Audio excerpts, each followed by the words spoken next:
listeners, and welcome to today's edition of the Peggy Smedley Show. I'm your host, Peggy Smedley. Total U.S. construction put in place, if you don't already know this, was estimated to decline 1% this past year in 2025, and then it's expected to rise 1% to $2.2 trillion. Now we're talking trillion. But here's the part I think is very important to note. Growth across sectors remains very uneven, and this is where it gets a little tricky. Data centers, infrastructures, work are very strong, while cyclical building segments, now we talk about this all the time, multifamily, lodging, commercial, traditional office, let's say even amusement, recreation, and more are softening. Now these are really segments we always talk about, and this is when we talk about construction is a very interesting sector to talk about. So you have to look at all of construction when you talk about construction. In fact, FMI released its 2026 industry overview earlier this year, and it offers some really good insights into the built environment. So I'm going to talk all about it today, and I want to go into that. And I'm going to dig into 5 steps that we need to take and really take into consideration when we talk about the construction market. I also want to talk about some other things that are important. And as always, if you stick around, and you'll see I'm talking to some really great guests. So let's talk about infrastructure that I think is really important.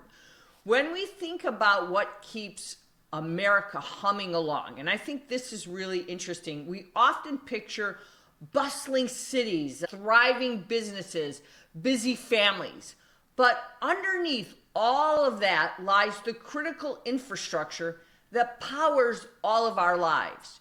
It's the roads we drive on. Think about the bridges we cross, the water we drink, the power, the lights that power our homes and businesses, and perhaps even more importantly, we think about the networks that connect us all and form that backbone of modern American life. The ones that when the internet goes down or whatever happens, the critical infrastructure, all those things that we think about is so important. And what's critical to all of this is infrastructure is more than just concrete and steel.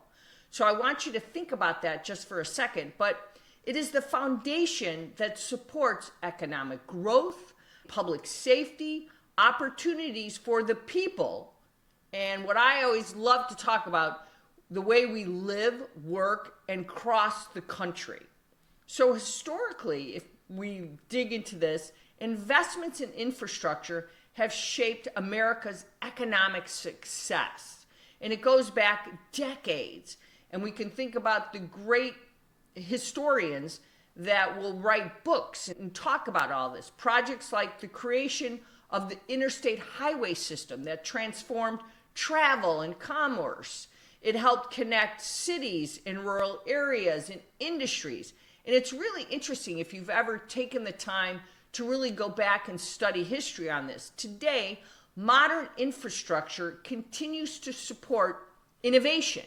And I'd love to talk about this because this is what we have done and talked about and have tried to educate everyone on what infrastructure and construction is all about. And this is what kind of fires me so much and gets me excited because there's so much when we talk about past infrastructure, construction today, and what we'll be building for decades to come. So high-speed internet networks, reliable electricity, and water systems build so much opportunity. So looking to the future, America needs to invest in its infrastructure. That's simple. That's the fact.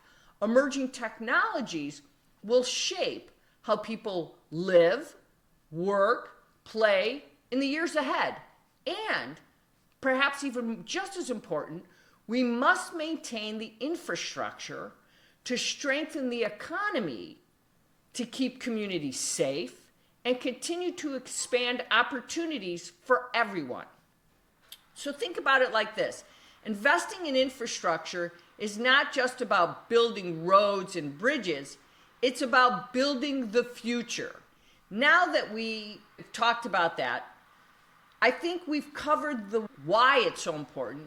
Next, let's turn our attention to the how. How can we build the cities and infrastructure of tomorrow? So this is where it gets really interesting. So I've kicked off the show mentioning the new report from FMI, and it has some really interesting insights looking into the future. Now, the hard reality is the industry is entering a year marked by uncertainty, uneven performance across sectors and regions, as I mentioned, and the convergence of macro forces.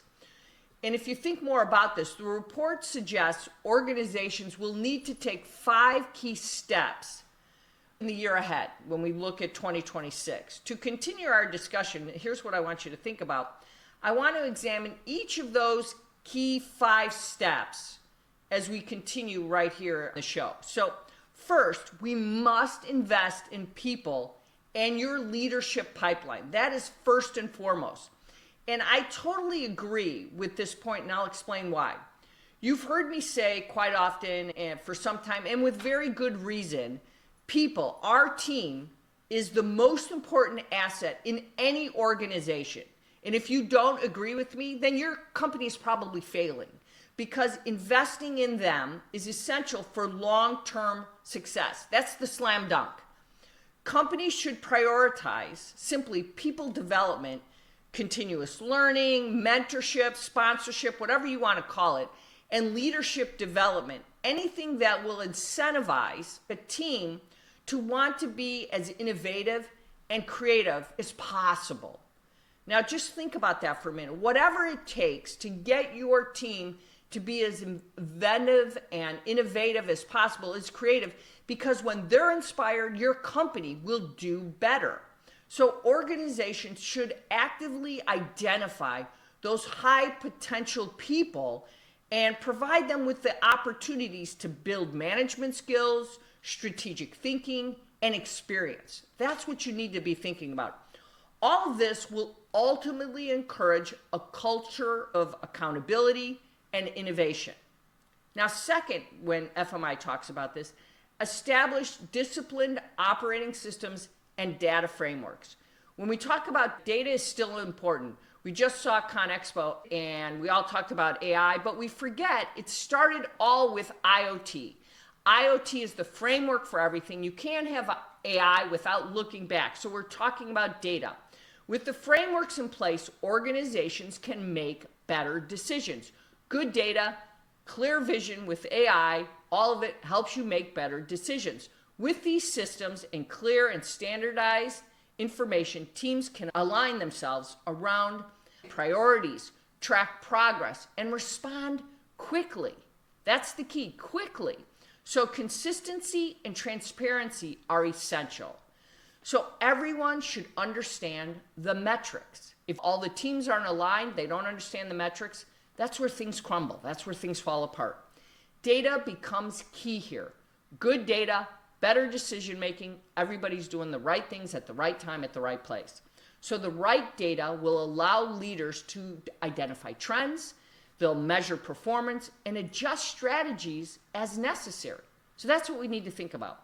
Ultimately, the right approach, as we look at this, will improve efficiency, it'll reduce risk, and ensure all the goals are met for the company. Now let's look at the third point that we need to think about. Build resilience, and I think you've heard this many times, in supply chains and business models. Now I think FMI makes a good point, because increasingly uncertain global environment, resilience has become a critical priority for many businesses. So you need to be thinking about this, because building resilient supply chains, because we know things around the world happen, things locally happen, means diversifying suppliers, strengthening relationships. It also means reducing overdependence on a single region or a source. That means you can be responsive in any situation that happens. So forecasting tools and strategies can also help anticipate disruptions as they happen, all these disruptions, before they become a crisis. Nobody wants to panic in a crisis situation. And we have a lot of them. Things that happen, environmental, weather, whatever might happen, which leads us to the next point, which I want to talk about, the fourth one. We need to accelerate adoption, again, of AI, automation, and digital tools. You need to be thinking, and forget about this idea that you're not going to need people, because you can't adopt all these tools without the right people. So you know how I love this one. And that's why I'm talking about technology is completely changing how organizations operate. Don't think you can do one without the other. You need to couple them together and intertwine them with the right people. Companies can automate tasks, leverage data analytics, and problem solve faster. This is why I love to talk about this, because the right tools with the right people lead to the right decisions. There are so many opportunities to streamline business. However, successful adoption requires thoughtful planning, strategy, analysis. Organizations must also invest in training people to use new technologies, and as employees, or the future of work, future of business, however you want to define it, must invest in ourselves and constantly keep learning. It's not just the businesses, but we as individuals must invest in ourselves to keep learning. It's imperative. When implemented strategically, AI and digital tools can unlock new opportunities for innovation and give businesses a competitive advantage. That's what you want. You want that competitive advantage. You want to be able to disrupt. Now, this is the fifth point. Understand sectors and geographies and what's driving demand. So think about it like this. Successful organizations recognize the markets are not uniform, especially in construction right now. We started the conversation with that.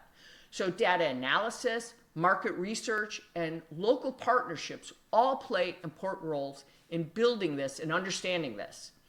Understanding demand allows businesses to make smarter investment decisions, and more importantly, identify those growth opportunities that we're talking about. It enables businesses to identify changes and adapt strategies quickly. So with that in mind, if I could add one more opinion for today, this is what I would do. The companies that will win in the next decade will be the most adaptable in construction firms. Adaptability is maybe the word I want to get out, and resilience is key. It's essential. The construction industry has always been cyclical as we look at this. Certain sectors boom and others cool off. We need to always remember that. Construction is not every sector takes off. So we need to understand it. This is not new, and it's happened all the time. Certain regions surge while others stall. We've talked about this. I've been talking and writing about this for decades, and this is what we need to do. What is new is the speed at which this shift is happening. Consider that for just a moment, at the speed to which it's happening. The pace of change is only accelerating. And as companies, we need to adapt to this. As employees, we need to adapt to this as well. We need to be aware of the companies we work and what's happening all around us. Companies must be flexible. I think this is critical to adapt when the market conditions change. As employees, we need to be flexible enough to adapt when management asks us to change again and again, because that's what happens. Because AI is forcing us to change so quickly. Remember, we are customers first, and when customers change, they change brands and so much more, as we discussed last week. So when we evolve, companies must evolve or be disrupted. And you know that. So companies must keep pace among other factors that transform business. And we are witnessing a lot of transformation and disruption happening often these days. It's so quick, unlike what we've talked about and seen that didn't happen quite as quickly in the past decades. So as we've seen what FMI's data has revealed, demand is moving swiftly. It's impacting infrastructure, it's impacting energy, data centers, and the list goes on and on. The organizations that thrive, and I think this is what's very important, will be the ones that can pivot very quickly, and they get that. So let me leave you with some tips for today. I always like to do that on the show. Do a simple portfolio audit of your business. Start with that. What sectors are you actually exposed to today? That's maybe a good question to ask. Which of those sectors are growing versus which ones are shrinking? We all have that. We do that here in just the media side of it. Is your organization positioned for this demand? The hard reality is a lot of companies are still structured for the construction market of 2015. Think about that. But the market of 2026 looks completely different. You need to think about that. Infrastructure spending is rising. Energy and power projects are expanding. Digital infrastructure and data centers are exploding. And public investment is playing a much bigger role in shaping the project pipeline. And are you thinking about that? So the real strategic move right now is alignment. Align your people, your capabilities, your technologies, your market strategies with the sectors that are actually growing. Because the opportunity in the built environment right now is significant. But it's also uneven, and the firms that recognize that early and adjust when needed will be the ones building the future of the industry. So think about that, because that is very critical for your success and the success of your people and the success long-term for your company in the industry. All right, listeners, I'm out of time for this first segment. Share your thoughts with me on X at Connected World, or follow me on LinkedIn and continue the conversation there. Please check out our website at connectedworld.com. And check out our show website at thepeggysmedleyshow.com. Share these episodes. I would hope you'd share them with your friends and your colleagues, because we're always looking for new listeners, new followers. Check out our YouTube channel. That's what we want. All right, this is the Peggy Smedley Show, your voice for our connected world. And remember, with great technology comes great responsibility.